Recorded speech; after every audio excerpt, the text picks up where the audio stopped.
Muy buenas tardes, muy buenos días a todas y todos. Soy Bárbara García Oroz, coordinadora del Diplomado de Cooperación Internacional, y en nombre del Instituto Iberoamericano para la Formación y el Aprendizaje para la Cooperación de la OEI, les doy la más calurosa bienvenida a este seminario, una mirada a 360 grados a la comunicación en la cooperación internacional.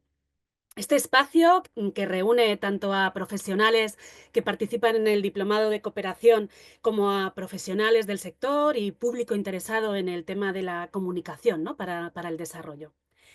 Este seminario surge como respuesta a una necesidad formativa que complementa el programa teórico y práctico del diplomado, ya que creemos que poner el foco en cómo comunicamos, ¿no? Desde las organizaciones, las instituciones, las entidades de cooperación, enriquece la formación de los profesionales, ¿no? del sector.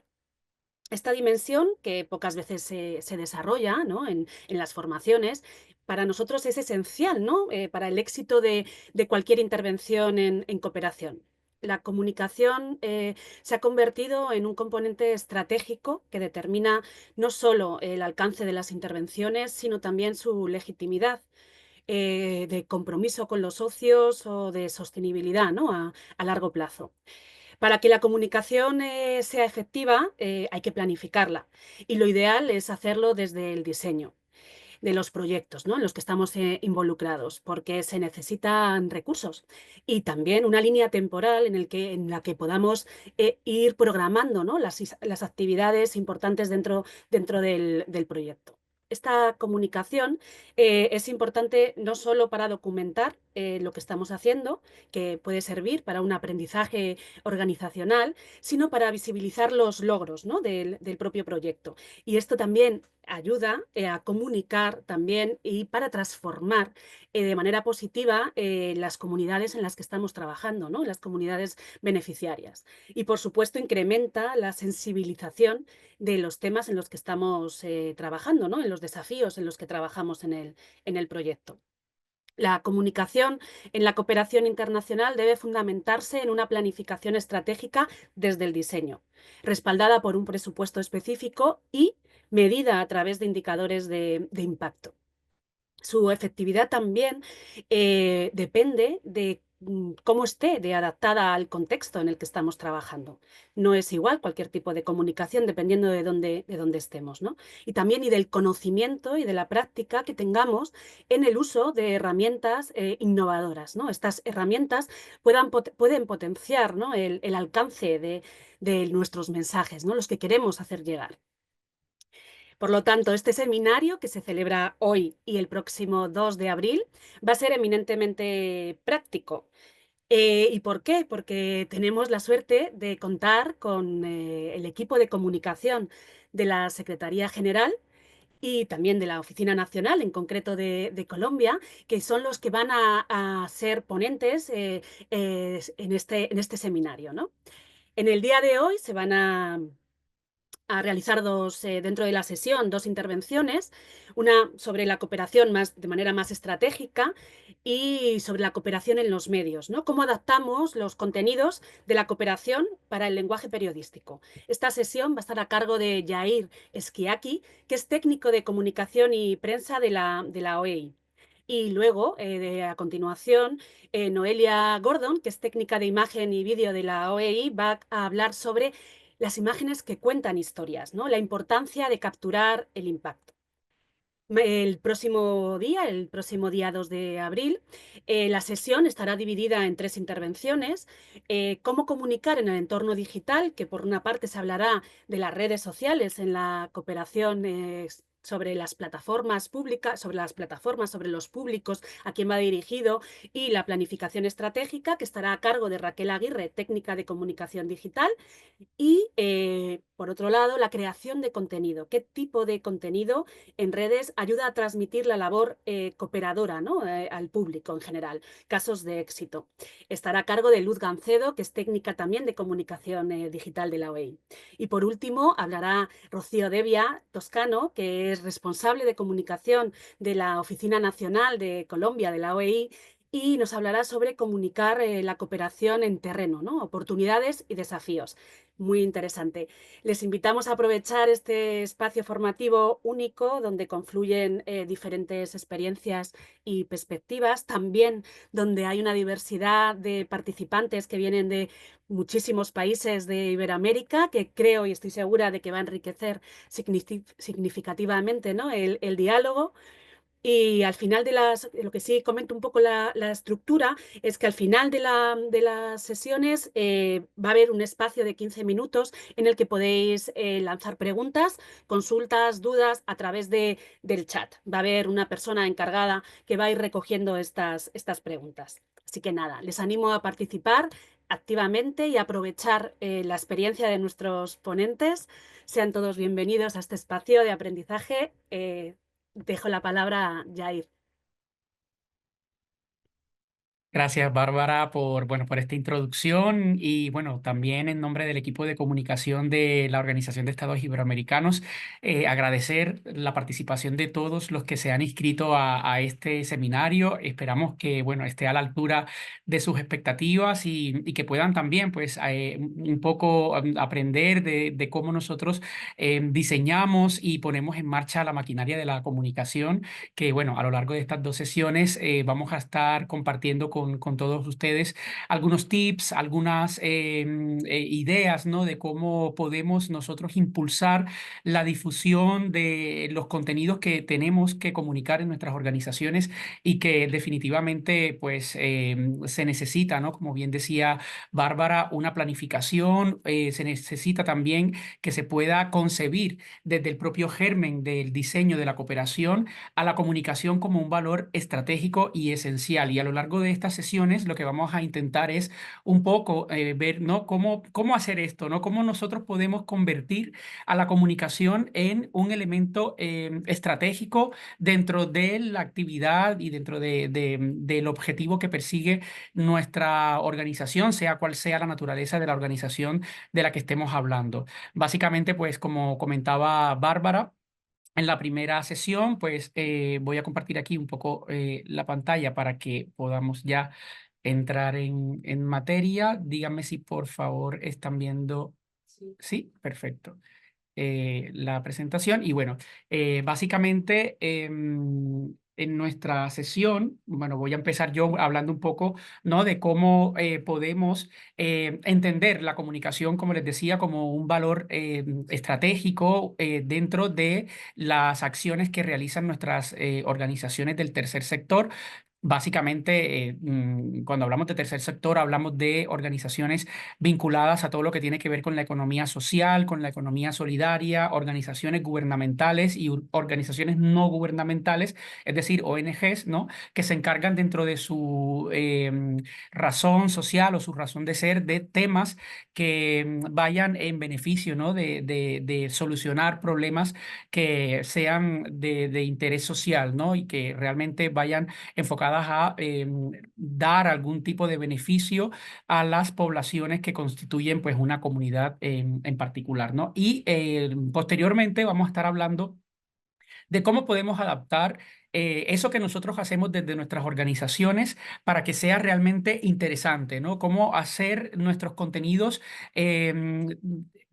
cómo hacerlos un poco más llamativos para que los medios de comunicación se interesen en ellos y publiquen lo que nosotros queremos que publiquen, ¿no? En este caso, pues, los resultados y las actividades de nuestra acción cooperadora. Entonces, básicamente esa sería la parte en la que yo voy a estar con ustedes, ¿no? Y posteriormente le pasaré la palabra a mi compañera Noelia Gordon para hablar de toda la parte audiovisual y cómo podemos nosotros sacarle mayor provecho a esta parte un poco más, ¿no? Llamativa de lo que tiene que ver con los productos audiovisuales de cara a comunicar nuestra actividad, ¿no? Entonces, antes de empezar, a mí me gustaría que pudiéramos hacer unas pequeñas reflexiones, ¿no? De cuando hablamos de comunicación estratégica, realmente de qué estamos hablando, ¿no? Es un término que se ha venido poniendo muy de moda, ¿no? Que últimamente está en boga y mucha gente habla ya de comunicación estratégica, pero realmente nos hemos puesto, ¿no?, a pensar y a reflexionar sobre qué es comunicación estratégica. Pues bueno, antes de entrar de lleno en este concepto, me gustaría que reflexionáramos un poco que con esta frase que les pongo en la presentación, ¿no? Estamos actualmente en la era de la información, ¿no? Estamos en un mundo realmente globalizado, un mundo interconectado e interdependiente de la comunicación, ¿no? Y hoy en día, quien no esté presente dentro de este contexto de la información, de la comunicación y de la interconexión, está condenado básicamente a desaparecer o al menos a volverse irrelevante, ¿no? Entonces, para no caer en ese ostracismo, ¿no? En esa oscuridad que representa el no estar presente en la era de la información y en los espacios donde todo el mundo está presente, tenemos que preguntarnos cuándo se convierte realmente en estratégica la comunicación, ¿no? Y esta pregunta es muy importante porque no siempre todo lo que hacemos es comunicable o no siempre todo lo que hacemos o lo que producimos es necesario contarlo o es necesario desplegar toda una estrategia de comunicación para poder, digamos, consolidar o posicionar a nuestras organizaciones. Tenemos que hacernos algunas preguntas básicas antes de eso, ¿no? Y la primera pregunta básica es, ¿cuál es el objetivo que yo quiero conseguir, que yo quiero lograr si pongo en marcha una estrategia de comunicación, ¿no? Ese objetivo de comunicación tiene que ir de la mano con el objetivo general de mi organización. Todos sabemos, ¿no?, que dentro del tercer sector hay muchas organizaciones que tienen un objetivo muy diferente. Hay organizaciones que se dedican, por ejemplo, a la incidencia política, otras organizaciones que se dedican a la incidencia social, otras organizaciones que se dedican a la recolección de fondos, ¿no? Entonces, todas estas metas, ¿no?, o todos estos fines que persiguen nuestras organizaciones tienen que ir de la mano con el objetivo de comunicación que yo necesito conseguir en la estrategia de comunicación que me voy a plantear, ¿verdad? Eso tiene que ir muy de la mano porque el objetivo de comunicación no puede ir de un lado y el objetivo de mi organización por otra. Tienen que estar completamente alineadas, ¿no? Otra pregunta que tenemos que hacernos es ¿qué hay que comunicar? ¿Vale? Les decía anteriormente que muchas veces hay algunas organizaciones que quieren estar presentes en los medios de comunicación o en las redes sociales, pero realmente el contenido que tienen para compartir con el mundo no es interesante o no es políticamente correcto o no es relevante. Entonces tenemos que preguntarnos realmente si el contenido que yo tengo es susceptible de ser comunicable, ¿vale? Como les decía al principio, no siempre todo lo que se hace es susceptible de ser comunicado, ¿no? ¿Para qué eso comunica? ¿Cuál es el propósito que yo tengo con esa comunicación? ¿Quiero fidelizar a mis públicos con lo que yo hago? ¿Quiero ganar nuevos seguidores? ¿Quiero generar más tráfico en mi página web para que personas que no nos conozcan lleguen a mi página web a través de mis contenidos? ¿Cuál es ese propósito que yo realmente necesito conseguir con esa acción de comunicación que voy a poner en marcha, ¿verdad? Todas esas preguntas, como les digo, son las que nos van a ayudar a que nuestra comunicación realmente sea estratégica, ¿vale? Que persiga un fin determinado, como les decía, y que ese fin determinado esté completamente alineado con el objetivo de mi organización. Y por último, ¿en qué consistirá esa comunicación, no?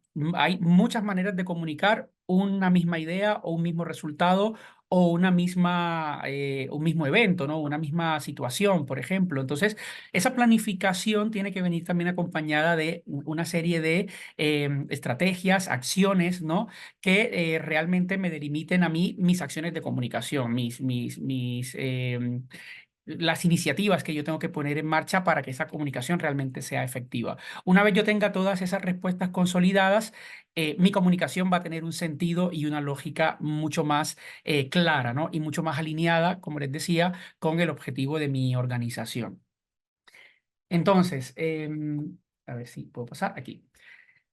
Para aterrizar bien en el concepto, ¿no?, de comunicación estratégica, hay que pensar en que la comunicación estratégica no es más que toda aquella acción o idea de comunicación que esté pensada de forma detallada para alcanzar unos fines concretos. Es decir, pensar en una comunicación que realmente tenga un objetivo claro, ¿no? Y que esté completamente planificada, como también lo comentaba Bárbara, nuestra compañera del instituto al principio. Comunicación estratégica no es más que eso, que mis acciones de comunicación tengan una planificación. Y en cooperación internacional es muy importante poder diseñar y planificar esa comunicación desde el principio de los proyectos. Ya lo vamos a ir viendo a lo largo de todo el seminario, la importancia de que las acciones de comunicación puedan estar desde el germen de los proyectos, porque muchas veces esas acciones de comunicación cuestan dinero. Muchas veces esas acciones de comunicación llevan tiempo. Muchas veces esas acciones de comunicación requieren de recurso humano calificado para poder llevarse a cabo. Entonces, todas estas cosas son elementos que me van a permitir a mí que mi comunicación sea efectiva y que cumpla su objetivo final, ¿verdad? Pero que tenga realmente o que cuente realmente con esos elementos que yo necesito para que se pueda producir esa comunicación, ¿no? Entonces, quiero, de verdad, si nos quedamos con esa idea a lo largo del seminario de que la comunicación estratégica no es más que pensar y planificar la comunicación, el objetivo, por lo menos de esta primera parte de la sesión, se ha conseguido, ¿no? Entonces, es básicamente la idea a transmitir cuando hablamos de comunicación estratégica. ¿Y cuáles son las características que tiene que tener esa comunicación estratégica? Les decía al principio, debe estar alineada con la dirección y con los objetivos de la organización a la que yo pertenezco. Si trabajo en un gabinete de comunicación o en un equipo de comunicación, ese pensar la comunicación tiene que ir, como les reitero, insisto, ¿no? Alineada con los objetivos que quiera perseguir mi organización. Quiero incidir políticamente sobre un tema, por ejemplo, feminismo, medio ambiente, cambio climático, ¿no? Entonces esas acciones de comunicación tienen que ir orientadas a incentivar, ¿no? La conversación comunicativa en, en, en todos mis canales, ¿no? Debe contar con planificación, lo que les decía anteriormente, debe contar con un presupuesto y con recursos reales, ¿no? Un poco insistiendo en esta idea de que la comunicación cuesta y que hay que empezar a ver a la comunicación no como un gasto dentro de las partidas presupuestarias de nuestras organizaciones, sino más bien como una inversión que nos va a dar un retorno, ¿vale? Ese retorno, ¿cuál es? ¿Cómo lo podemos medir? Más adelante vamos a hablar un poco de cuál es ese retorno que nos entrega la comunicación cuando está bien planificada, ¿vale? Cuando es estratégica.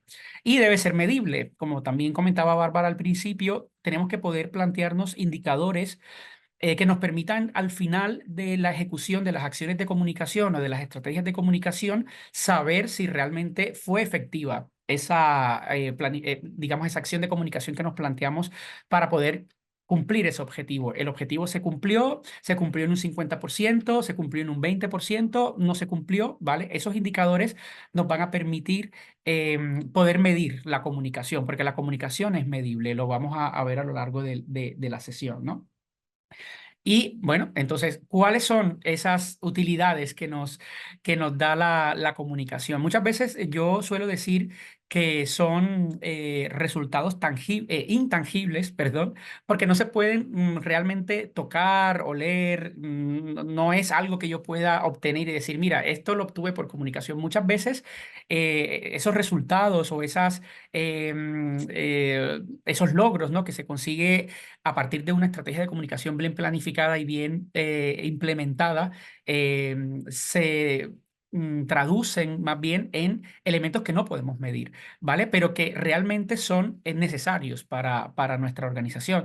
Toda vez que hay que recordar que el fin último de la comunicación en cualquier organización en la que nosotros trabajemos es impulsar el posicionamiento y la reputación de mi organización, ¿vale? Si nosotros logramos controlar o de alguna manera em, establecer, ¿no? los mecanismos para que yo pueda de alguna manera impulsar la reputación y el posicionamiento de mi organización, la comunicación está fluyendo, la comunicación está funcionando, ¿vale? Porque esos son los dos objetivos macro que persigue toda acción de comunicación dentro de una organización. No es conseguir mayores ventas, porque para eso está el marketing, ¿no? No es conseguir mayor recurso humano, porque para eso hay otros departamentos encargados de ello, ¿no? Nuestra labor principal en comunicación, y esto no se nos puede olvidar, es conseguir un mayor posicionamiento y, y lograr una buena reputación de nuestra organización y que tenga una buena recordación por encima de las demás organizaciones que también trabajan en mi mismo sector, ¿vale? Eso es fundamental poder tenerlo en cuenta para que nuestras acciones de comunicación, a la par que van alineadas con los objetivos de nuestra organización, también vayan alineadas con ese gran objetivo de la comunicación en general, ¿no? Que consiste en estas dos ideas que les acabo de compartir. Y en ese sentido, la comunicación estratégica nos ayuda a tres cosas fundamentales, ¿no? En primer lugar, construye la reputación de mi organización, como les decía, nos permite poder destacarnos por encima de otras organizaciones. Nos permite que las personas recuerden nuestro valor diferencial con respecto a otras organizaciones que hacen una labor parecida a la organización a la que yo pertenezco, ¿no? Entonces, lograr ese objetivo es realmente uno de los logros más importantes y más significativos de la comunicación y que les comento, pues solemos llamar como un intangible porque ¿cómo medimos la reputación? Hay algunas organizaciones que tienen algunos indicadores para medirlo, pero realmente son indicadores muy relativos o hay que tomarlos con cierta precaución, ¿no? Cómo medir la reputación, pero bueno, es una idea que quiero transmitirles, ¿no? También alinea el sentimiento, ¿no? De nuestros colaboradores, de nuestros empleados, con los valores institucionales. Y aquí estamos hablando un poco de comunicación interna, ¿no? Porque la comunicación, lo vamos a ver también más adelante a lo largo de la sesión, se divide en tres grandes estadios, por decirlo de alguna manera. Todo lo que va enfocado a garantizar y a impulsar la reputación y el posicionamiento de mi organización tiene que ver con la comunicación externa, pero lo que tiene que ver con el alineamiento de los valores de mis empleados o de los empleados de una organización, ¿no? Con los valores de la con los valores de la propia organización, ¿no? Tiene que ver más con comunicación interna. Y luego vamos a ver un poco cómo se diferencian estos dos tipos de comunicación y cuáles son, digamos, las características principales de cada una, ¿no? Y por último, es ese gran objetivo también o ese gran logro que nos permite perseguir la comunicación estratégica es establecer puentes confiables con nuestros stakeholders. Puentes confiables y duraderos, ¿no? La palabra stakeholders se ha puesto como también muy de moda últimamente, ¿no? Lo que podemos traducir en español como grupos de interés, ¿no? Toda organización, independientemente de si es una organización sin ánimo de lucro o con ánimo de lucro, tiene stakeholders, ¿verdad? Y es una labor de comunicación muy importante poder tener identificados esos stakeholders. ¿Cuáles son mis grupos de interés, ¿no? ¿A quién quiero yo llegar con las acciones de comunicación que, que me planteo en mi organización? Y pueden ser más, pueden ser menos, pero por lo general en las organizaciones del tercer sector hablamos de cuatro grandes grupos de interés o los grandes cuatro stakeholders, por llamarlo de alguna manera, porque son instituciones o entidades que de alguna manera permean y tienen mucho que ver con el desarrollo de nuestro trabajo, ¿no? Con el desarrollo de lo que hace mi organización. Y yo tengo que tenerlos muy presentes porque también son públicos a los que llegan mis acciones de comunicación. Y también tengo que planificar acciones de comunicación para llegar a esos stakeholders que son claves, ¿no? Para el desarrollo de mi actividad, sea cual sea, como les digo, de la naturaleza que sea la organización de la que estemos hablando. En el tercer sector, como les digo, suelen ser estos cuatro. Hablamos siempre de gobiernos, porque los gobiernos normalmente están estableciendo regulaciones, políticas que afectan directa o indirectamente la labor de lo que realizamos en nuestra institución, ¿no? Otras instituciones públicas con las que podemos establecer puentes, colaboraciones. Entonces, hacia ellos también tenemos que pensar y planificar acciones de comunicación, aliados estratégicos o competidores, ¿verdad? ¿Cuál es el ecosistema en el que se mueve también mi organización y cómo puedo yo también establecer acciones de comunicación para que ellos sean receptores de esa comunicación? Y por supuesto la sociedad civil. Como ese gran, ¿no? Público al que también llegan nuestras organizaciones, nuestras acciones de comunicación, ¿no? Para también, pues, establecer esa diferenciación de lo que yo hago con respecto a el resto de organizaciones. Como les decía, existen tres tipos de comunicación que dentro de cualquier plan estratégico de comunicación o dentro de cualquier estrategia de comunicación tienen que tenerse en cuenta porque son tres tipos de comunicación que al ser distintos, ¿no? Y con características y naturalezas muy diferenciadas, esas mismas acciones tienen que contar, ¿no? con canales propios porque van dirigidos a públicos propios, ¿no?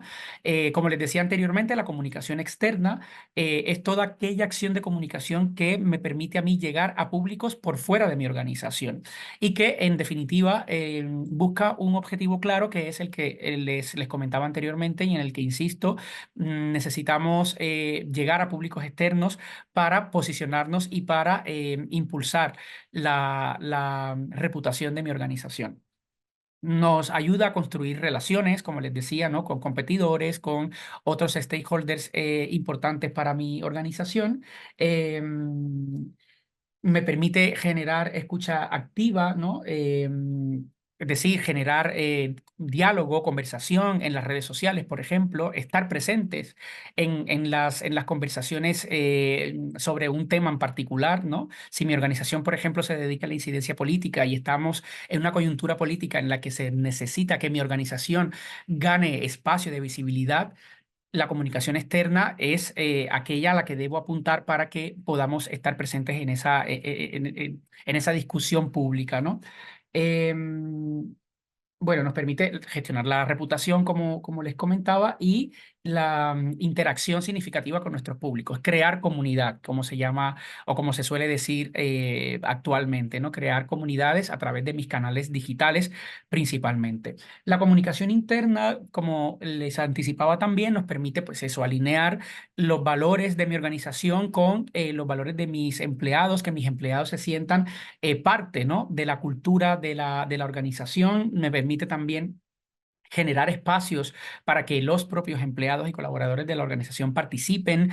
Pueden ser, por ejemplo, blogs internos, cualquier tipo de estrategia que nos permita que los empleados de una organización se sientan parte de ella. Son acciones muy importantes y muy valiosas a nivel de comunicación interna, porque eso va a permitir dos cosas: que se empoderen, ¿no? Y que se sientan realmente parte de una organización que les tiene en cuenta, y también permite evitar de algún modo posibles conflictos internos por falta de comunicación, porque un departamento a lo mejor esté trabajando en una dirección que vaya en contraposición, en contravención de los objetivos de la empresa. Una buena estrategia de comunicación interna nos va a permitir que todos los departamentos estén alineados y de alguna manera pues remando hacia la misma dirección, ¿vale? Y la comunicación de crisis es como también, digamos, una tercera ala, ¿no? de cómo nosotros solemos dividir la comunicación, porque es aquella que nos permite, en primer lugar, y digamos como objetivo principal, poder adelantarnos o prevenir situaciones de potenciales crisis que puedan de alguna manera dañar la reputación de nuestra organización.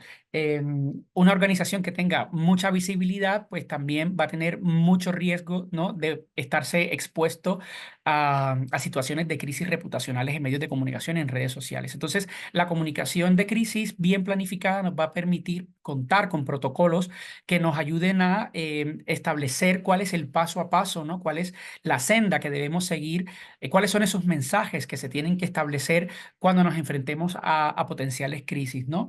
También nos permite tener ya anticipados mensajes para poder estar, digamos, adelantados antes de que estalle una crisis, nosotros podamos de alguna manera responder de manera más ágil y de alguna manera solventar lo que puede ser posteriormente una crisis que vaya creciendo como una bola de nieve, ¿no? Tener estos protocolos claros es fundamental dentro de cualquier gabinete de comunicación porque nos permite, como les decía, poder ya tener de manera anticipada mensajes clave que permitan, por un lado, confrontar la crisis y por otro lado, que nuestra organización salga bien parada, ¿no? de cualquier tipo de crisis reputacional. Y por último, a nosotros nos gusta mucho decir que una crisis también siempre es una oportunidad de mejora, una oportunidad de crecimiento, porque nos permite, si lo llevamos a cabo de manera estratégica y planificada, nos permite salir mejor posicionados si se gestiona de una manera, como les digo, ¿no? planificada la gestión de esa crisis, ¿no? De esa crisis de reputación. Entonces, esos serían los tres grandes estadios desde los que nosotros concebimos la implementación de la comunicación dentro de nuestra organización. Y ahora, bueno, rápidamente voy a pasar a la segunda parte de la sesión que nos va a permitir un poco también tener algunos tips o algunas buenas prácticas que nosotros hemos identificado a lo largo de los años para poder establecer puentes directos con los medios de comunicación y poder llegar a ellos con contenidos que realmente sean interesantes, contenidos que sean de valor para los periodistas y que en definitiva pues también redunden en una mayor reputación, un mayor posicionamiento de nuestros contenidos en los medios de comunicación que pues en definitiva va a sumar, ¿no? A este objetivo general que les decía al principio de la comunicación, que es impulsar la visibilidad de nuestra institución y gestionar nuestra reputación, ¿no? Nos interesa poder estar en los medios de comunicación porque todos sabemos que los medios de comunicación son altavoces, ¿no? De la labor de cualquier organización y poder contar con medios aliados que nos permitan publicar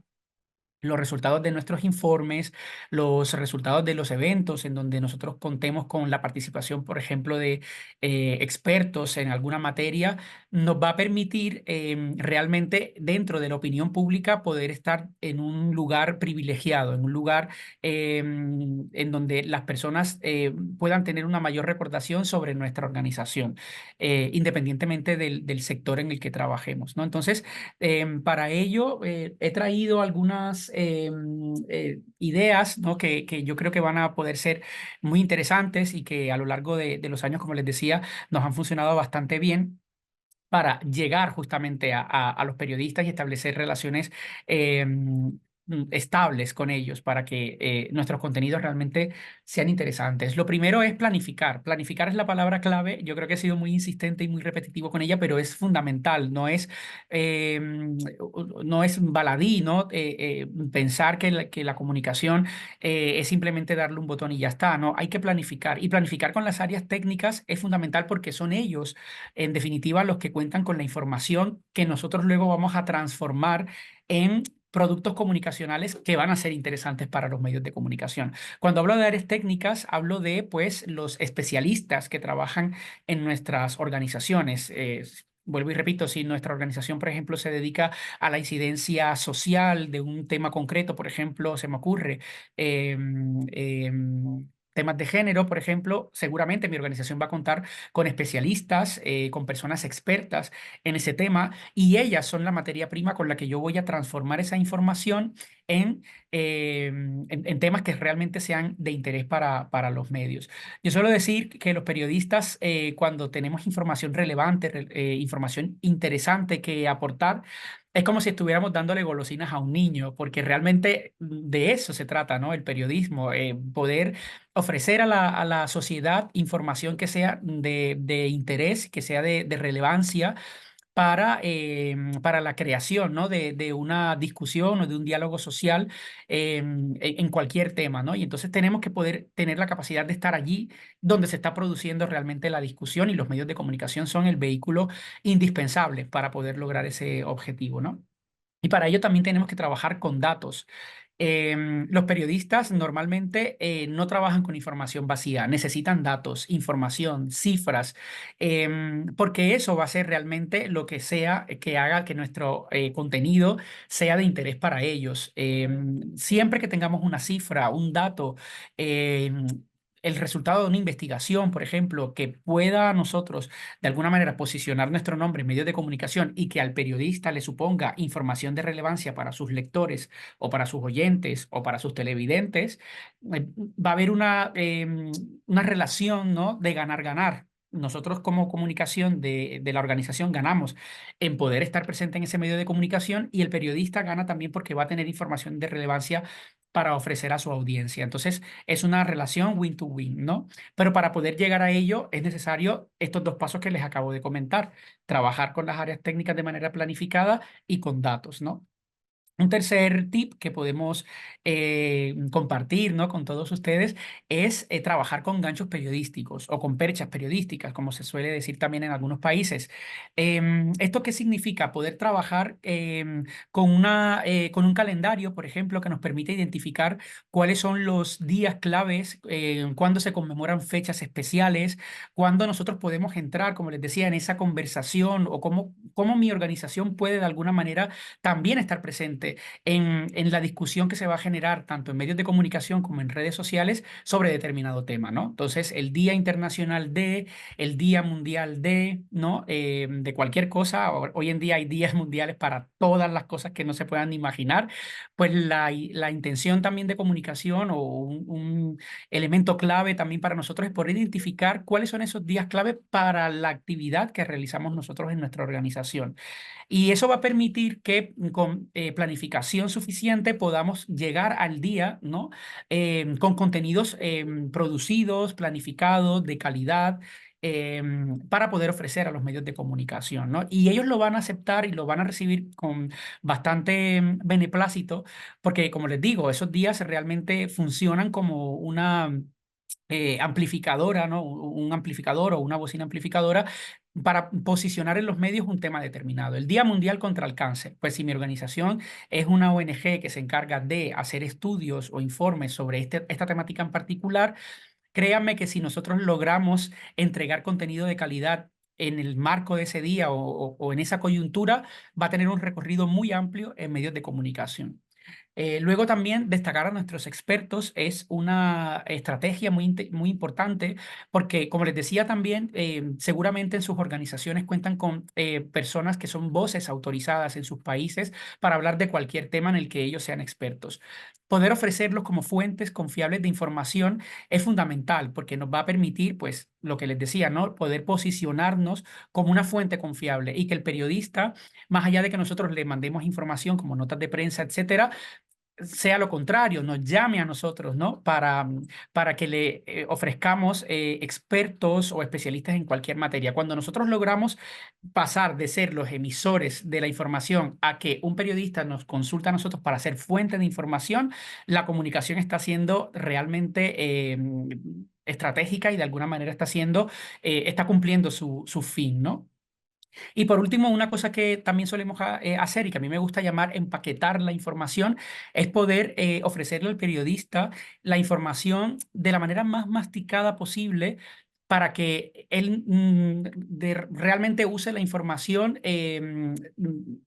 más adecuada, ¿no?, al formato que ese periodista suele trabajar. Hay periodistas de televisión, de radio, de prensa, y si yo quiero atacar, en el buen sentido de la palabra, ¿no?, a un periodista de radio, lo más interesante que puedo hacer es ya ofrecerle, por ejemplo, clips de audio, ¿no?, en donde nuestros especialistas o donde una autoridad, por ejemplo, ya nos esté hablando de ese tema que yo quiero posicionar, y el periodista lo va a agradecer, ¿no? Aquí les pongo el ejemplo por poner un caso, ¿no?, que fue muy exitoso para nosotros. Cuando lanzamos el Instituto Iberoamericano de Lenguas Indígenas, lo que hicimos fue planificar el lanzamiento de este instituto en una fecha clave, que era el Día Internacional de la Lengua Materna, que suele ser por allí en febrero, ¿no?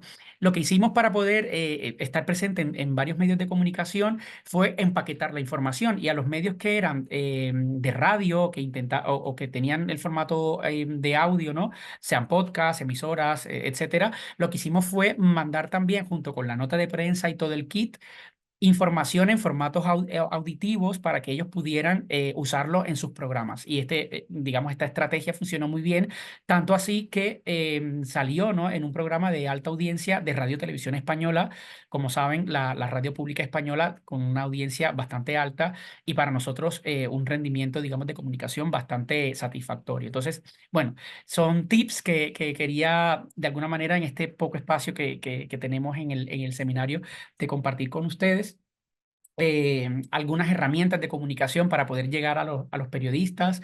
Se las pongo aquí. La nota de prensa. Muchas personas suelen decir que ya la nota de prensa está un poco mandada a recoger o está ya un poco pasada de moda. No, Yo suelo decir que la nota de prensa sigue siendo ese elemento esencial, ¿no? Para poder enviar la comunicación que hacemos en nuestras organizaciones a los medios de comunicación y que ellos realmente puedan sentir que es información valiosa y que es información que viene de una fuente en la que pueden confiar, ¿no? Ganar esa confianza a través de elementos institucionales con nuestro logo, con nuestro párrafo corporativo, da una sensación de seriedad y una sensación de información confiable, ¿no? Bueno, también hay otras herramientas muy interesantes, algunas más en algunos países que en otros, como las ruedas de prensa, poder mover artículos de opinión firmados por nuestros especialistas, trabajar con formatos más llamativos, ¿no? Más de moda últimamente como podcast o también la clásica realización de eventos en donde podamos nosotros posicionar a nuestros especialistas, como les decía, como voces autorizadas en cualquier materia, ¿no? Y ya para terminar y darle paso a mi compañera Noelia, aquí les hago un trazo, ¿no? De cómo una información que nosotros identificamos como o nació, ¿no? De alguna manera como un informe con datos muy interesantes, ¿no? Que hablaba sobre la presencia del español y el portugués en las publicaciones científicas. Esto, bueno, nació de un proyecto que se estaba haciendo aquí al interior de la Organización de Estados Iberoamericanos en alianza con el Instituto Elcano, que es una think tank muy famosa, ¿no? Muy conocida en España. A partir de ese informe que se realizó y que se difundió y se publicó, ¿no? En nuestra página web, nosotros desde el equipo de comunicación lo que hicimos fue identificar los datos más interesantes para hacer todo el trazo de comunicación. Y aquí podemos ver cómo de un informe que daba una cifra muy interesante, pasamos, ¿no? A nuestra web a una noticia con un titular que tuviera reseñado el dato más potente, ¿no? Con una frase clara y contundente que pudiera enganchar la atención de tanto de los usuarios webs como de los periodistas, ¿no? En este caso, un dato tan potente como que el portugués y el español representan solo el 15,8% de todo el universo de las publicaciones científicas del mundo. Esto evidentemente llama muchísimo la atención de los medios de comunicación y nosotros logramos empaquetar esa información para que a través de la nota de prensa pasara a otros formatos como pues el podcast que realizamos también coproducido con Radio Nacional de España y a partir de allí pues logramos una repercusión en medios muy importante como por ejemplo en la agencia de medios Servimedia, que es una de las tres más grandes agencias que tenemos en España y que evidentemente eso hizo que se multiplicara la información en todos los medios que consumen información de esta agencia de prensa. Un dato o digamos, un dato que nace de un informe, vemos cómo tiene todo este recorrido y al final tiene esa repercusión mediática y en redes sociales que a nosotros nos interesa posicionar. Y como les digo, todo ello a partir de una información que era potente y que era planificada, ¿no? Entonces, pues bueno, espero que realmente esta introducción, ¿no? Sobre la comunicación estratégica y estos tips sobre cómo lograr que nuestros contenidos puedan ser interesantes y llamativos para los medios de comunicación haya sido provechosa para todos ustedes y bueno, estoy atento al final de la sesión por si tienen alguna duda o alguna pregunta, la podamos responder y podamos estar pues allí activos en la conversación. Muchísimas gracias y le doy paso entonces a mi compañera Noelia. Hola, buenas tardes, bueno, o buenos días, según donde nos encontremos. Yo soy Noelia Gordon y trabajo como técnica de imagen y vídeo en la Secretaría General aquí en la OEI. Y nada, mi presentación básicamente va a ser sobre cómo la importancia que tienen las imágenes, la importancia que tienen los vídeos y las imágenes que producimos dentro de las organizaciones internacionales para comunicar. La imagen es una herramienta súper importante. Hoy en día ninguna noticia, ningún post en Instagram, evidentemente, ni ninguna nota de prensa ni nada no lleva imagen. Todo lleva imagen ahora y por eso es súper importante. Os voy a compartir la presentación. ¿Se está viendo? Sí, ¿no? Vale. Eh, a ver si se pasa. Ahora. ¿Por qué es tan importante la imagen como parte de la comunicación? porque el ser humano, su cerebro, el 90% de la información que procesa es visual. Entonces, tener una buena imagen y tener unos buenos recursos en vídeo es clave para tener una comunicación eficaz y para conseguir esos objetivos, como bien ha marcado Yari en su presentación, que tengamos dentro de la organización. De todas las imágenes que vemos en un día, el 80% es el que recordamos. En cambio, si es texto, solamente recordamos el 20% de lo que leemos. Y si es sonido, solamente el 10% de lo que hemos escuchado. Por eso, la imagen es muy importante y tener una imagen de calidad es muy importante y cuidarlo. O sea, una imagen, yo siempre digo que una imagen vale más que 1000 palabras. ¿Por qué? Porque no es lo mismo comunicar con una imagen de baja calidad o una imagen que no se vea bien que una imagen de calidad. No es lo mismo comunicar, por ejemplo, una imagen con una imagen institucional, por ejemplo, o con una imagen de proyecto. ¿A qué me refiero con esto? Pues que en las organizaciones internacionales hay dos grandes bloques de imágenes que solemos utilizar. Una son las fotografías de proyectos, que son las fotografías de lo que realmente hacen las organizaciones internacionales, de lo que, o sea, básicamente reflejan el impacto, el impacto directo que tiene la sociedad. O sea, estas imágenes reflejan ese impacto y en cambio las imágenes institucionales reflejan más pues la labor del día a día dentro de las organizaciones, como esta labor más pública que se hace dentro de la organización. Por ejemplo, suelen ser reuniones, suelen ser imágenes de eventos, de firma de convenio o encuentros institucionales con otros organismos. Son unas imágenes que reflejan más pues la parte más pública de la organización. Entonces, ¿por qué una imagen vale más que 1000 palabras? Porque importa mucho con qué imagen, o sea, la elección de qué imagen utilizamos para comunicar. No es lo mismo siempre, por ejemplo, en redes sociales o en Instagram, utilizar imágenes institucionales, como en este caso, que utilizar imágenes de proyectos. ¿Por qué no es lo mismo? Porque no estamos comunicando el mismo mensaje. No, cuando comunicamos con fotografías que se han tomado en terreno, directamente en los proyectos, directamente fotografías o vídeos de los propios beneficiarios, estamos enseñando a lo largo de la organización.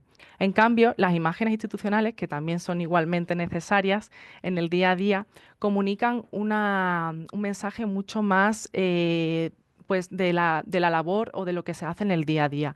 Pero realmente las imágenes que acaban llegando a nuestro público y por el que se nos va a recordar seguramente será por las imágenes de proyectos. Por eso hay que tener mucho cuidado tanto en tomar imágenes de proyectos de calidad como tomar unas imágenes institucionales de calidad. En todo el momento he estado hablando sobre lo que es la fotografía, pero también me gustaría hacer más hincapié en el tema de vídeo, aunque realmente todos los tips que voy a dar ahora también aplicarían al tema de imagen. Y estos son una serie de pasos que para mí son muy importantes a la hora de pensar cómo hacer imágenes y cómo hacer vídeos de calidad que comuniquen. Para mí el primer paso sería definir qué queremos exactamente, ¿no? Qué queremos comunicar.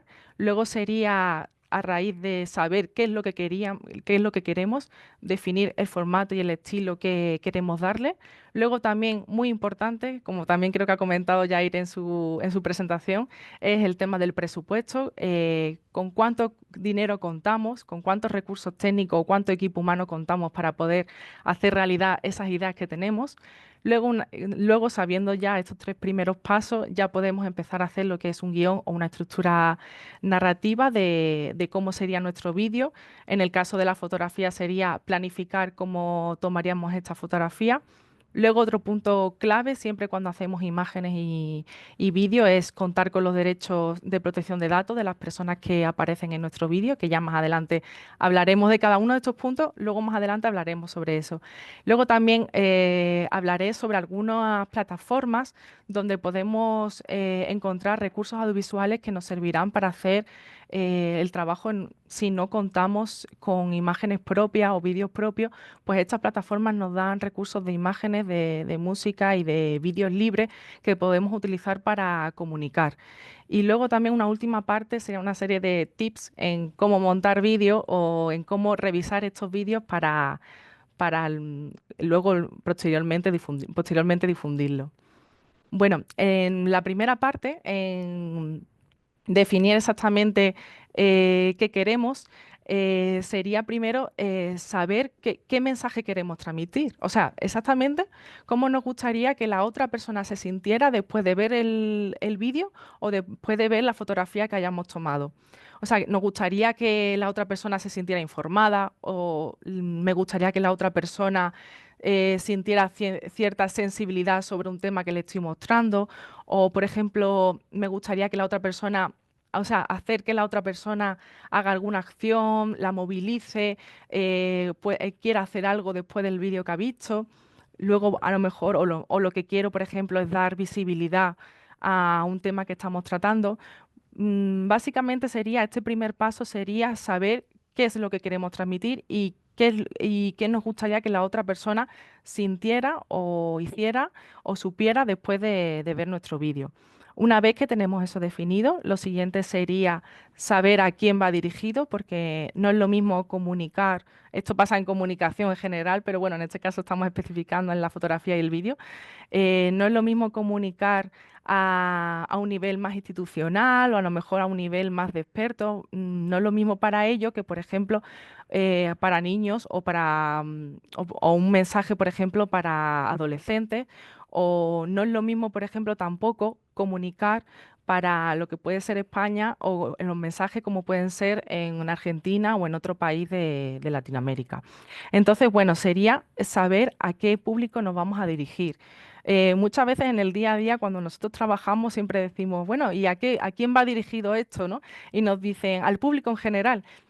Es verdad, al final en el día a día nos come esto un poco y no podemos hacer un vídeo que se adapte a todo tipo de públicos, sino que tenemos que intentar un poco definir a qué público nos dirigimos y exactamente adaptarnos a ese.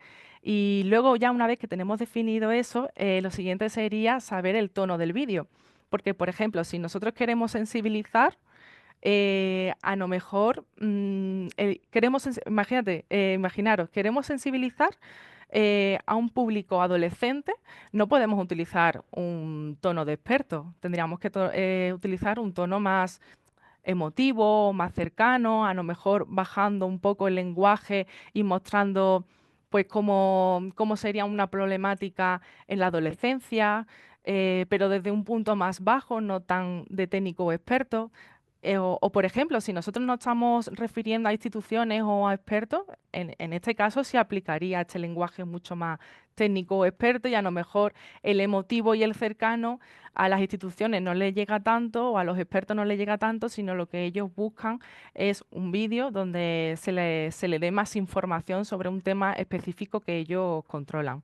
Entonces, bueno, una vez que ya tenemos también definido el tono del vídeo que queremos, otro punto clave sería saber dónde lo queremos difundir, porque según dónde lo queremos difundir, podemos hacer vídeos de una duración o de otra, de un formato u otro. No es lo mismo hacer un vídeo para redes sociales, que tiene que ser un vídeo muy corto, de 1 minuto y medio como mucho, y estamos hablando ya de mucho, que hacer, por ejemplo, un vídeo para publicar en YouTube, que ahí normalmente es un contenido más largo, o no es lo mismo, o por ejemplo, si tenemos un reportaje no lo vamos a publicar en redes sociales, sino que a lo mejor su canal sería o la televisión o sería YouTube en otro caso. Entonces, bueno, definir un poco todo lo que es esta primera parte, plantearnos todo lo que es esta primera parte, para luego ya... ay, no se me pasa ahora. Para luego ya definir qué formato de vídeo querríamos. Yo he puesto aquí algunos ejemplos de básicamente los tipos de vídeo que trabajamos dentro de la OEI y nada, uno de los formatos serían los vídeos institucionales, que son vídeos donde se presenta la misión, la historia, los valores, los objetivos y los resultados que tiene la organización.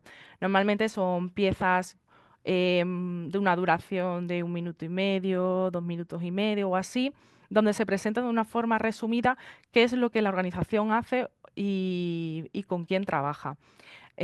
Normalmente tiene un tono más formal, más inspirador y suele utilizar imágenes de recursos de proyectos nuestros. Lo ideal sería utilizar imágenes de recursos de nuestros propios proyectos, ya que esto comunicaría directamente qué es lo que estamos haciendo y dónde estamos trabajando. Os voy a poner brevemente este para que veáis qué tipo de vídeo es.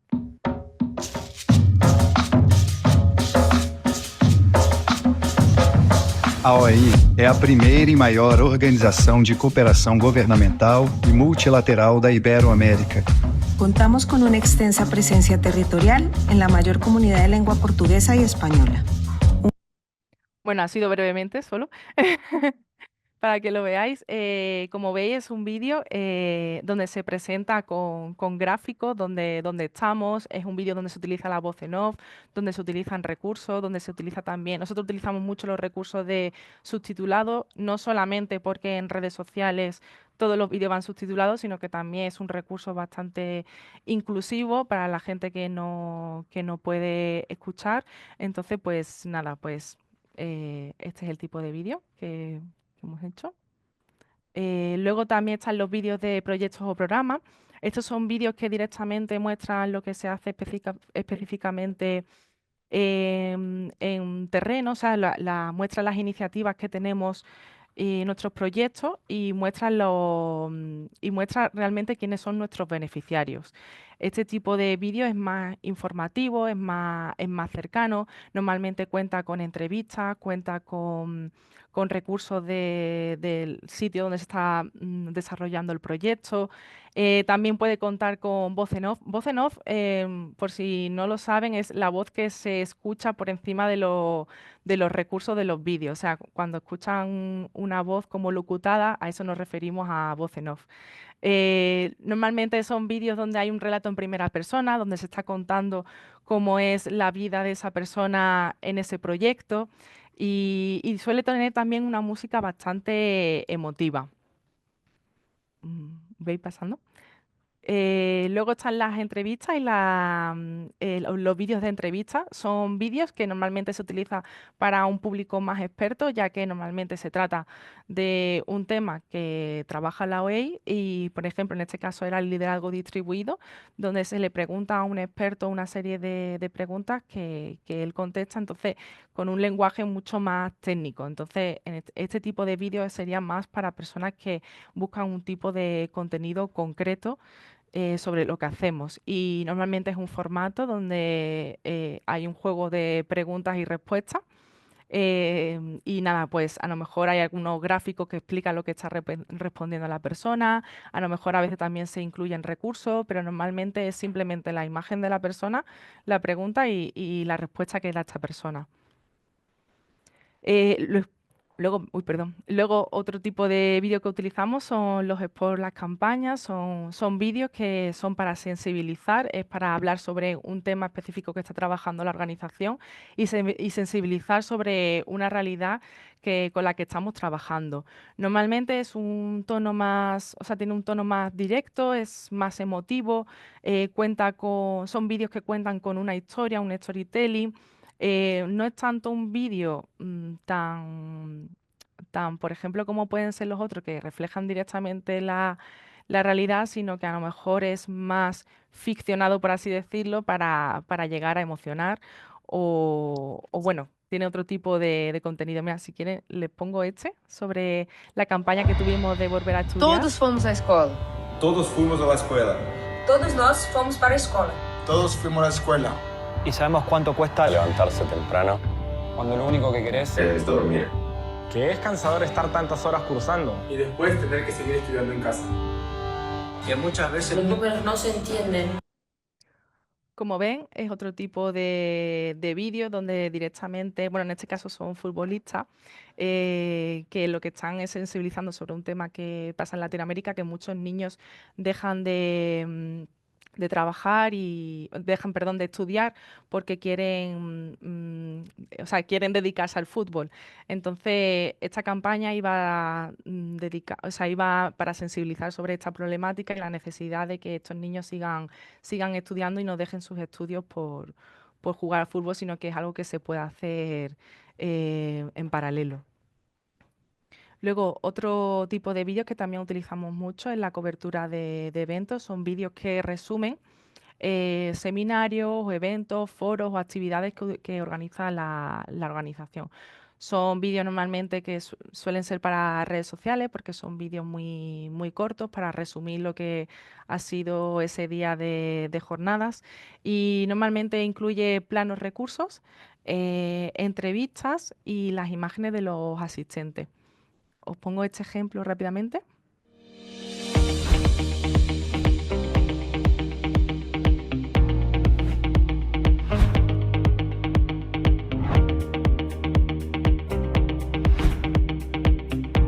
Bueno, como ven, son todos planos recursos.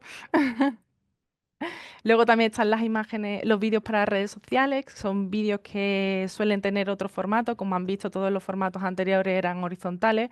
En redes sociales nosotros solemos utilizar formato más vertical, ya que las redes sociales se consultan a través del móvil. Son vídeos que normalmente suelen tener un ritmo mucho más dinámico, más directo, con planos muy cortos, con entrevistas muy, muy cortas, con declaraciones muy cortas, ya que en redes sociales el tiempo de visualización es mucho menor. Además, rápidamente, si en los primeros segundos del vídeo no captas la atención del público, rápidamente pasan al siguiente vídeo. Entonces, son vídeos que normalmente en los 3 primeros segundos tenemos que captar la atención y luego tienen que ser lo suficientemente informativos y llamativos como para que la persona se quede y siga viéndolos. Y luego otro formato también, que en este caso solamente sería auditivo, son los podcasts. Es un formato que, bueno, que viene de la radio, pero que otra vez vuelve a tener su auge.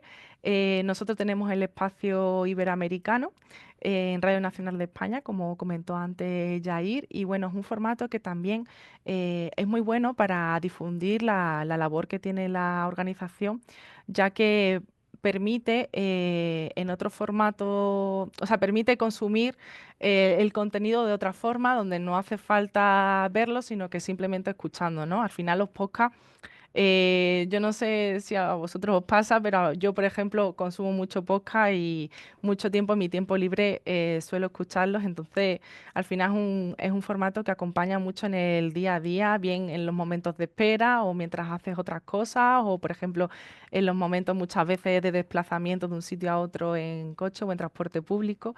Entonces, bueno, es un formato muy, muy bueno y que ahora mismo se está teniendo su gran auge y nada, pues eso. Y luego, bueno, otra parte súper importante de cuando hacemos vídeos es el tema del presupuesto, ya que esto determina mucho de cómo va a ser la calidad del vídeo o con lo que vamos a contar para poder hacerlo. Podemos tener una idea maravillosa, pero claro, si esta cuesta muchísimo equipo humano, mucho equipo técnico y además también mucho dinero de producción, entonces si no lo tenemos no vamos a poder hacerlo. Para el tema del presupuesto tenemos que tener en cuenta que la realización de un vídeo se divide entre fases clave, que sería la preproducción. Esto quiero hacer especial hincapié porque muchas veces pensamos que hacer vídeo es poner la cámara y darle al botón y ya el vídeo luego vamos a tenerlo montado y todo. No, todo esto tiene un proceso que es un proceso largo, que a lo mejor un vídeo de 1 minuto y medio se ve en 1 minuto y medio, pero ha tenido un gran proceso para poder producirlo. Entonces, bueno, quería hacer hincapié de que todo esto es tiempo y tiempo que tenemos que tener en cuenta y es recursos humanos y técnicos que tenemos que tener en cuenta. Entonces, bueno, en la fase de producción, la preproducción, tenemos que saber que hay una fase previa de investigación, de planificación y de creación de un guión del vídeo, que muchas veces esta fase se acorta mucho porque los tiempos en los que trabajamos dentro de los departamentos de comunicación de los organismos es bastante corto. Entonces, bueno, no nos da tiempo tanto como para preproducir tanto, pero bueno, es una fase que tenemos que tener en cuenta. Luego, otra fase que tenemos que tener en cuenta y que es la que realiza el vídeo es la de la producción. Ahí tenemos que saber que tenemos que contar con equipo humano, o sea, tenemos que contar con cámaras, tenemos que contar con el periodista que vaya a hacer la entrevista. Luego también saber dónde vamos a grabar, también con saber qué equipo técnico tenemos, si tenemos suficientes cámaras, si las cámaras que tenemos tienen calidad, si tenemos trípodes, si tenemos los micrófonos, si tenemos un equipo de iluminación. Y luego también tener en cuenta el transporte, porque no siempre grabamos dentro de nuestra oficina, sino que a lo mejor tenemos que desplazarnos. Entonces todo eso tenemos que tenerlo en cuenta. Y luego a la hora de postproducir, evidentemente tenemos la parte de montaje, pero no solamente es eso lo que tenemos que tener en cuenta, sino también la música, que si la música que tenemos va a ser de libre uso, si tenemos que comprarla, los efectos visuales, si son efectos visuales que tenemos o tenemos que comprarlos también. Luego también tenemos que saber si vamos a locutar el vídeo y si esta locución la vamos a hacer de manera profesional en un estudio y tenemos que contratar a un locutor. Son todo partes de un proceso de creación de vídeo que tenemos que tener en cuenta y tenemos que presupuestar. Y luego, o sea, por ejemplo, si trabajamos con equipo, con guionistas, periodistas, cámaras, sonidistas, tenemos que tener en cuenta también cuánto tiempo nos va a llevar hacer el vídeo, porque, claro, al final la manera de presupuestar esto no solamente la profesionalidad de la persona, sino también es su tiempo. Entonces, bueno, básicamente el mensaje con todo esto es decir que producir vídeos y hacer fotografía lleva un tiempo, lleva una profesionalidad y que todo esto tiene un presupuesto y que hay que tenerlo en cuenta.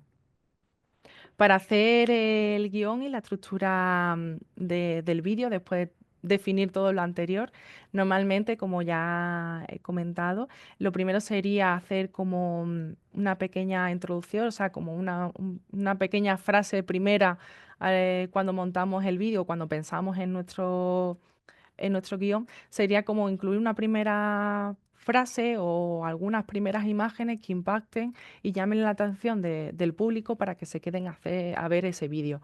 Luego sería desarrollar el tema que estamos tratando, poniendo en contexto con testimonios, con datos, con imágenes, con entrevistas. Y luego sería hablar también de la labor de la organización dentro de ese tema que estamos tratando, ¿no? Mostrar cuáles son nuestros resultados, cuáles son nuestro punto de vista o cómo estamos trabajando en ese tema. Y luego siempre acabar el vídeo con una llamada a la acción o una frase que inspire a a la persona que está viendo nuestro vídeo. Luego, como comentaba anteriormente, es muy importante que todas las personas que aparezcan en los vídeos y en las fotografías que tomemos firmen la solicitud de consentimiento, ya que esta imagen, si va a ser difundida en redes sociales, todas estas personas tienen que tener conocimiento de dónde se va a difundir, cómo se va a difundir y para qué se va a utilizar su imagen. Entonces, para eso tenemos que firmar siempre una solicitud de consentimiento. Para las personas que no aplicaría esto, sería para las personas que son públicas, que están en su ejercicio de labor pública. Por ejemplo, si el presidente está haciendo un seminario junto con la OEI, esa persona no tendría que firmarlo, ya que está ejerciendo una labor pública. O, por ejemplo, tampoco tendrían que firmar estos permisos de imagen las personas que no se les reconozcan en el vídeo. Por ejemplo, si tenemos si tenemos un evento y no tenemos no tenemos el permiso de las personas del público, la forma de tomar la fotografía es tomarla desde atrás del evento y que en lugar de que aparezca la cara de estas personas, aparezca en la parte de atrás. O sea, no se les reconozca ni se les identifique quiénes son. Entonces, bueno, así pues sería una forma de tomar la foto que se vea que hay personas, pero que no se identifique a cada una de ellas. Y bueno, como último recurso, aunque yo no lo suelo recomendar mucho porque no queda bien ver una imagen así, que sería el utilizar la imagen con las personas que no han firmado el consentimiento y con su cara pixelada o difuminadas. Es un recurso que se suele utilizar a veces en televisión, en los noticiarios y tal, pero que para la comunicación de los organismos no lo recomiendo porque al final no queda bien porque como que no da buena imagen. Y bueno, como comentaba antes, también quería compartiros una serie de plataformas que solemos utilizar nosotros y que hay y tal, para tomar, para coger y descargarnos imágenes y vídeos libres de derechos. Son una serie de plataformas donde podemos, que, por ejemplo, cuando no contamos ni con fotos ni con vídeos para difundir sobre cierto tema, nos podemos descargar de estas plataformas esas imágenes o esos vídeos, por ejemplo, para hacer la noticia, ya que, como comentaba al principio, o sea, ya no podemos comunicar sin imagen. Entonces, bueno, muchas veces necesitamos una fotografía y no sabemos dónde tomarla. Y ya que en Google directamente no podemos poner, imaginaros, ¿no? Educación en primera infancia y coger la primera foto, no, tenemos que tomar fotografías que sean libres de derechos. Y bueno, estas son una serie de plataformas, si quiero os dejo un segundo para que tomen una foto o hagan una captura.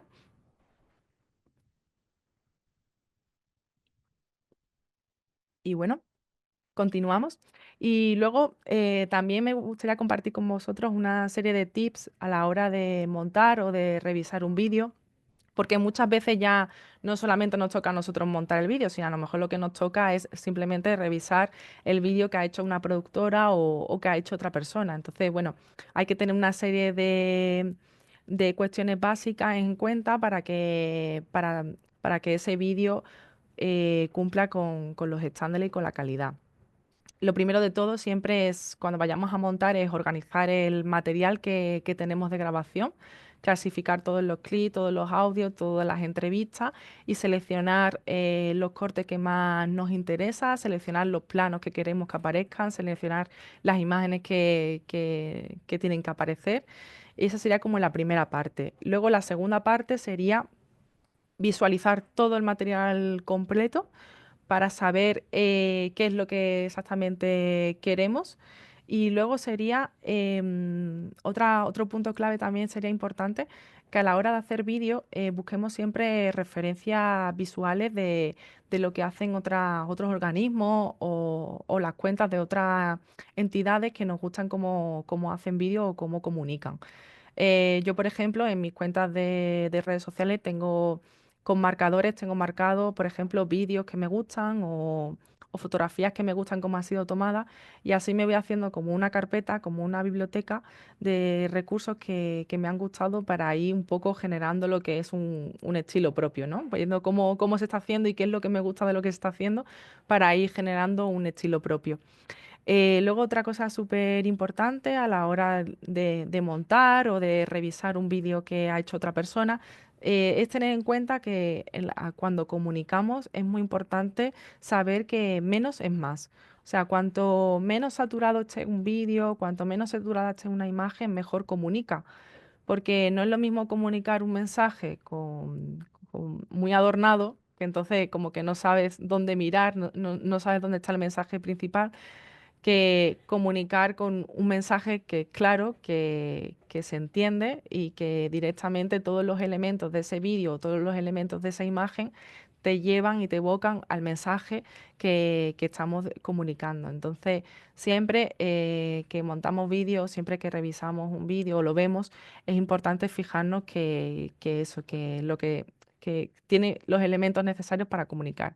Y luego, otra cosa súper importante también, que el vídeo lleve un ritmo adecuado a la red social o al canal donde vamos a difundir.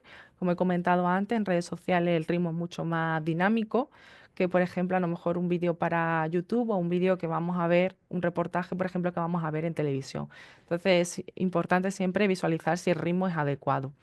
También presta atención al audio, es súper importante escuchar el vídeo o montar el vídeo teniendo muy en cuenta el audio para que se entienda bien el mensaje que estamos emitiendo y que a lo mejor no haya elementos que estén muy subidos de volumen y no se entienda bien lo que se está hablando.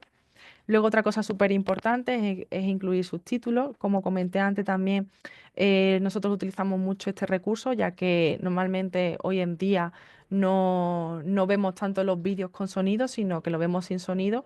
Entonces es súper importante tener en cuenta que según donde vayamos a difundir, principalmente si es en redes sociales, el vídeo siempre tenga subtítulos. Y luego también hay que tener muy en cuenta que los elementos corporativos que se incluyan en el vídeo siempre sigan la identidad corporativa. Por ejemplo, si estamos poniendo títulos, o si estamos poniendo texto, o si estamos poniendo elementos de color, que estos colores y este texto siempre tengan los elementos, o sea, sigan la identidad corporativa, que la tipografía que se utiliza para el texto del vídeo sea la tipografía corporativa y que los colores que utilicemos en el vídeo siempre sean los colores corporativos, ya que todos los elementos del vídeo comunican. Entonces, si empezamos a utilizar elementos en el vídeo que se sale fuera de nuestra identidad corporativa, esto da como la sensación de que el vídeo no va con la organización, sino que va de otra organización. Entonces, bueno, estos son como los tips básicos a la hora de montar y revisar vídeo. Y luego otro tema que también quería sacar ya por último, y ya pasaríamos a la parte de preguntas, es el tema del uso de la IA en las organizaciones internacionales. Porque he visto mucho que se está utilizando la IA y se está utilizando para generar imágenes reales. Y, o sea, yo la verdad que, o sea, la IA me parece un recurso muy, muy potente y una herramienta muy potente. Pero es verdad que el uso de la IA para reflejar la realidad, si queremos comunicar lo que realmente hace la organización, si queremos llegar a nuestro público, si queremos dar a conocer qué hacemos, necesitamos imágenes de verdad, no generarlas. Entonces, es mejor siempre utilizar fotografías nuestras propias de nuestros proyectos, de las fotografías que ha tomado un fotógrafo que ha ido a fotografiar un proyecto concreto, que coger y realizar, o sea, como crear esta imagen a través de la IA. Lo que sí nos sirve súper bien la IA, y yo creo que es un recurso muy poderoso, es para crear imágenes que tienen como un lenguaje mucho más figurativo, más metafórico. Entonces, en ese caso, como por ejemplo aquí ocurre en la primera foto, creo que es una herramienta muy poderosa y que nos sirve para ilustrar ciertos temas de los que habla la organización, pero de una manera mucho más metafórica y no intentando imitar la realidad. Y nada, espero que os haya servido esta presentación. Muchas gracias. ¿Y dónde se deja? Ah, aquí. Y nada, le paso la voz a mi compañera Luz para que nos comente si hay preguntas. Hola, buenas tardes. Mi nombre es Luz Gancedo y bueno, nosotros nos veremos la semana que viene, que es cuando daré yo mi parte del seminario y ahora voy a comunicar vuestras preguntas a mis compañeros para que las puedan responder. La más repetida ha sido que si vamos a compartir los materiales de la presentación, sobre todo también porque ha habido gente que quiere ver quizá los vídeos al completo o que ha tenido problemas técnicos para escucharlos ahora durante la presentación. Así que tranquilos todos porque la presentación al completo se la compartiremos una vez concluya el seminario y junto a ella también recibirán la grabación de esta sesión. Y ahora vamos ya con el resto de preguntas que no tiene que ver con esa parte.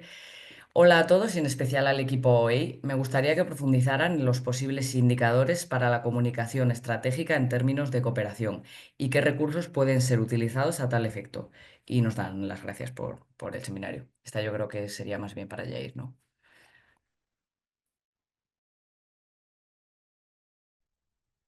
Jair Sí, está. hola, Sí, por aquí vale. estoy. Hola.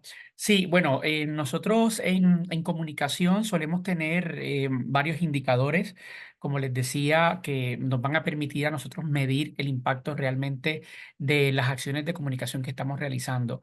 Algunos son indicadores numéricos y la misma palabra indicador nos viene a decir, ¿no?, que es algo que nos indica hasta qué punto hemos logrado el objetivo que nos planteamos. Normalmente esos indicadores tienen que ser numéricos. Puede ser, por ejemplo, el aumento de algo en particular. Imagínate que nosotros necesitamos medir el impacto de nuestra comunicación en redes sociales.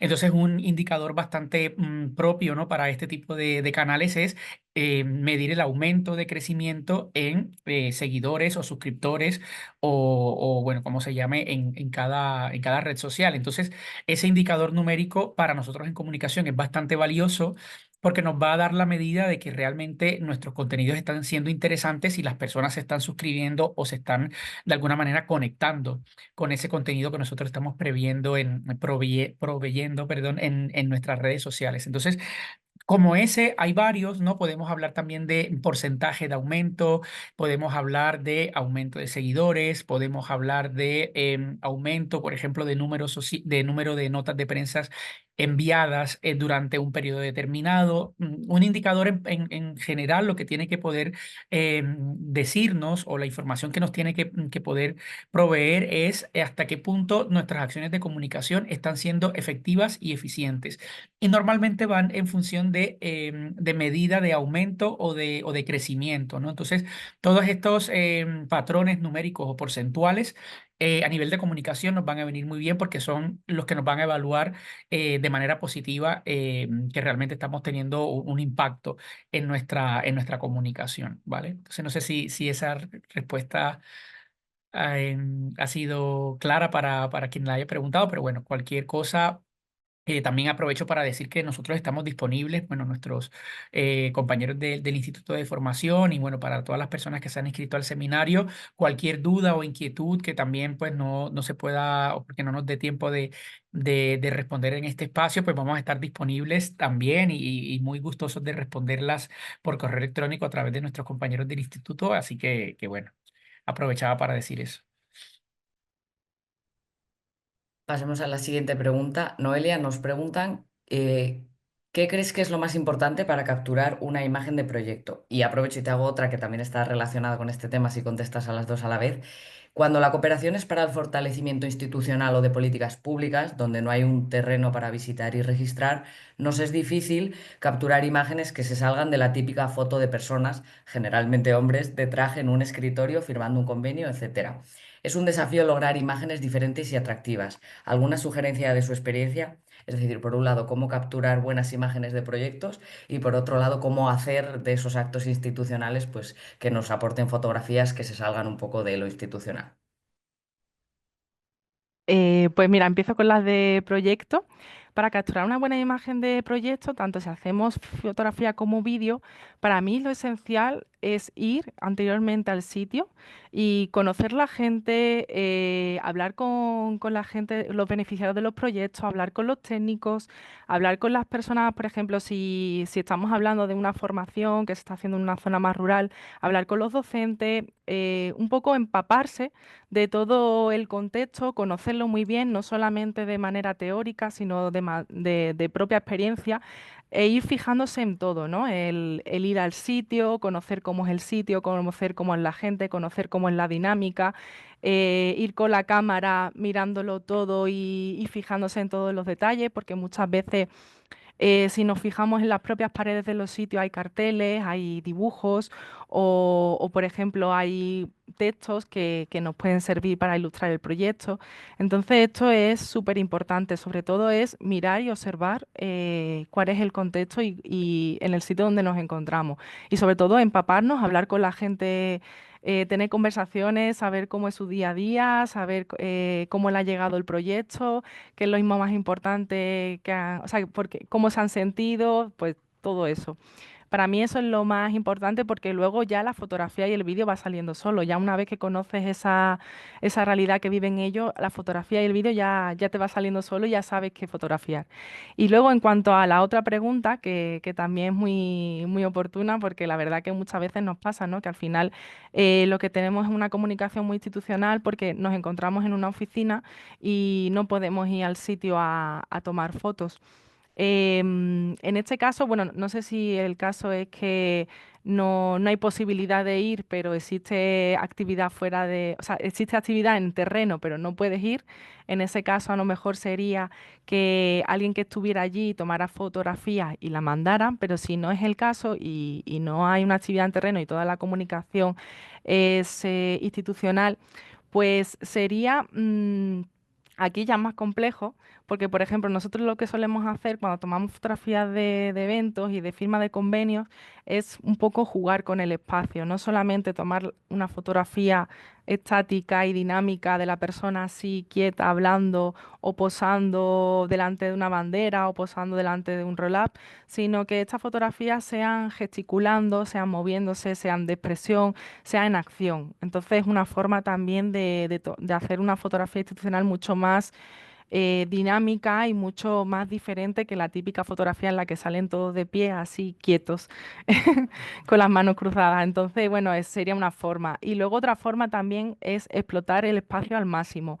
No siempre tomar las fotografías en el mismo sitio, intentar salir siempre de la misma sala, sacarlo fuera o imagínate también, por ejemplo, si vamos a hacer una entrevista, no realizar siempre la entrevista en la propia oficina, sino si hay un parque al lado o hay un banco cerca o hay otro espacio cerca de la oficina donde también podemos tomar la fotografía o el vídeo, sacarlo de la oficina. Entonces, bueno, ahí a lo mejor podemos tener otros espacios. No sé si esto ha respondido a vuestras preguntas. Pasamos a la siguiente. Hay una que han preguntado, en caso de tener una actividad para comunicar y visibilizar, ¿cuáles son las mejores redes sociales para poder publicar y en cuáles vamos a tener un mayor impacto y cómo diferenciar qué contenidos se aplican para cada red? Hasta la contesto yo misma y es que es el grueso del contenido que veremos en la siguiente sesión, que será el próximo miércoles 2 de abril, y en esa sesión ya exploraremos toda esta parte de contenidos para redes sociales, qué contenido funciona mejor en cada red social y demás. Ahora pasamos a otra pregunta. ¿Cómo se organizan en nuestro equipo en cada fase de producción y cuántas personas hay para poder cumplir con los tiempos? Sí. Producción en no sé qué sentido. Creo que se refiere un poco, bueno, esta es mi interpretación, ¿no? A todo el proceso de generar la comunicación que hemos Sí. explicado en el seminario de hoy, que más bien cómo nos organizamos como equipo, ¿no? Sí, bueno, nosotros aquí en la Secretaría General somos un equipo actualmente de 4 personas. Bueno, en otros tiempos hemos sido más, hemos sido menos, pero bueno, en la actualidad somos cuatro componentes, ¿no? Y tenemos cada uno una labor muy diferenciada con un nivel de especialidad, digamos, bien concreto, ¿no? En mi caso, soy la persona que se encarga, pues, de toda la parte de producción de contenidos de prensa, relacionamiento con los medios de comunicación y redacción de contenidos, ¿no? También, pues bueno, mis compañeras que ya irán conociendo, han conocido a Noelia, que es nuestra especialista en audio, perdón, en audiovisual, sí, en fotografía y vídeo. También diseño gráfico y en la sesión posterior vamos a poder conocer a pues las dos especialistas en comunicación digital. También es verdad que, bueno, aparte de nosotros, la Organización de Estados Iberoamericanos es un organismo internacional que tiene oficinas en 19 países, aparte de España, y en cada oficina, si bien hay en algunas equipos de comunicación completos, también un poco parecidos al nuestro aquí en Brasil y en algún otro país, en Colombia también, al menos hay una persona de referencia de comunicación que se encarga de labores específicas de comunicación. Entonces, al final, lo que intentamos es establecer un equipo global de comunicación y bueno, vamos en esa senda, ¿no? De consolidar nuestro equipo global de comunicación en el que somos ya aproximadamente unos 30 integrantes. Pero si hablamos ya de equipos por país, pues este sería el equipo y bueno, nos organizamos en función pues de las necesidades de comunicación que nos plantean en cada ocasión, ¿no? Cada área técnica o o la agenda propia, ¿no? de la organización. En dependencia de esas necesidades de comunicación, pues nos organizamos internamente para establecer cuáles son las acciones de comunicación que se van a implementar en cada actividad, ¿no? Entonces, pues a partir de allí, pues vamos viendo si amerita la actividad una nota de prensa, si amerita solamente digamos, una cobertura más sencilla, digamos como esa parte ya la establecemos nosotros, ese orden de prioridades, dependiendo de la actividad que sea dentro de la agenda de la organización. Vale, creo que tenemos tiempo para una más, ¿no? Así que voy a Sí. aprovechar y hacer como una especie de dos por uno para poder combinar dos preguntas en una. Por un lado, nos preguntan que en el caso de tener una actividad para comunicar, no, que en proyectos donde los conceptos son técnicos o complejos, si tiene más sentido enfocarse en explicar esos conceptos para que el público los entienda o es mejor poner el énfasis en comunicar las acciones concretas que se están realizando en torno a ese proyecto. Y por otro lado, si debemos priorizar promover y visualizar la institución o el proyecto.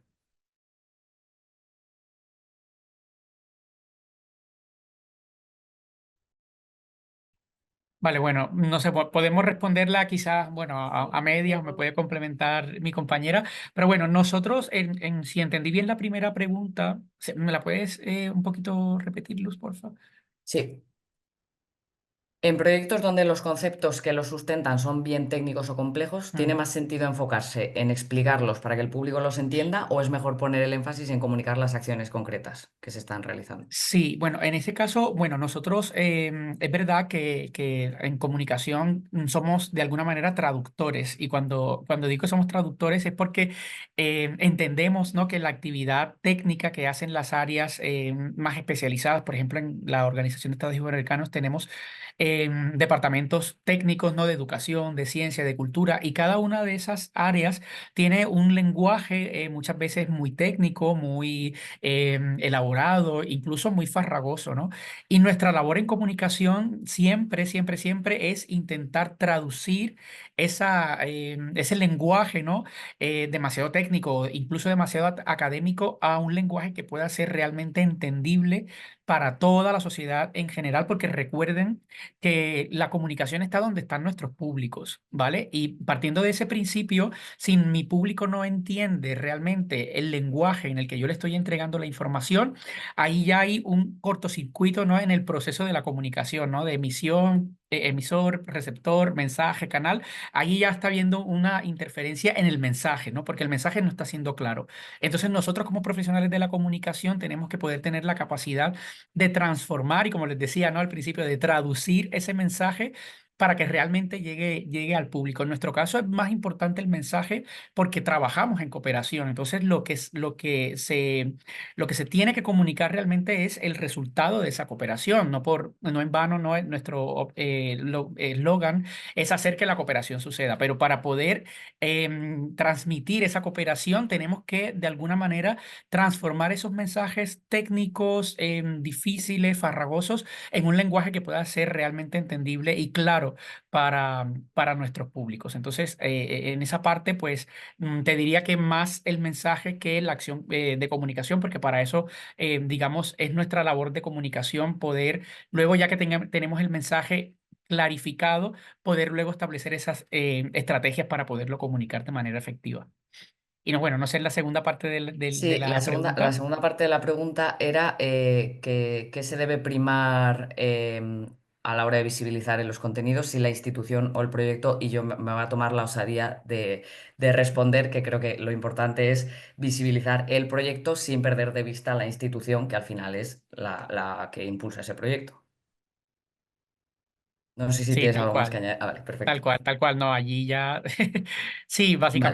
básicamente eso, porque no hay que olvidar que al final trabajamos para una institución, ¿no? Que hace cosas, pero al final la institución, digamos, es la que tiene que, o sea, dentro de la actividad que realizamos, vuelvo al principio de la presentación, nuestra labor es impulsar la visibilidad, el posicionamiento y la reputación de nuestra organización. Pero ¿cómo lo hacemos? Pues a través de la actividad que realiza, ¿no? Entonces, en ese caso, pues sería Y así. Sí, yo bueno, tengo no, ella también. una Sí. cosa de comentar, justo porque la presentación no lo hice.